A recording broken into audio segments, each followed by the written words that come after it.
Assalamualaikum. Break na ng ano dito. Ng fasting pero di pa tayo nakaano. Nasira ang ano, nagkaroon ng parang brownout. Medyo yung kanilang tram nagka-problema. Hindi tumatakbo yung mga tram. Kadilakad tayo ngayon. Lalakad tayo papunta sa tutunguhan natin.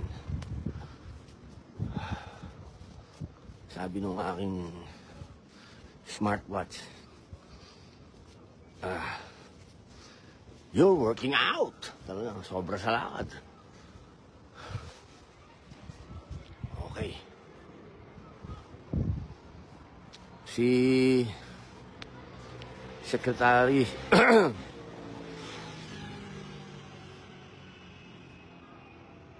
CES muna. CES ay nasa ospital. Siya po ay na-confine. Bukas po natin siya mapupuntahan at makakamusta. Bukas. Na-confine po siya doon sa ospital kanina. Saan namin siya dinala. Lamig. Yun po. Binalita ko lang po sa inyo. Yung ating ES na tunay na kaibigan ng ating mahal na dating Pangulo, Rodrigo Roa Duterte, ay sa mga oras na to ay naka-confine po sa ospital. Bunga po ng pag-collapse niya. 3 beses na po siya nag-collapse. Una sa airport, pangalawa sa hotel, pangatlo doon po sa detention center. Yun po. Pagdasal po natin ang ating mga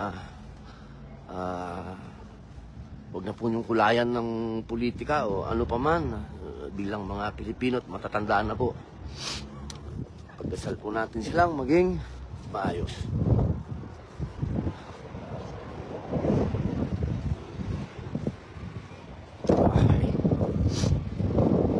Salamat po.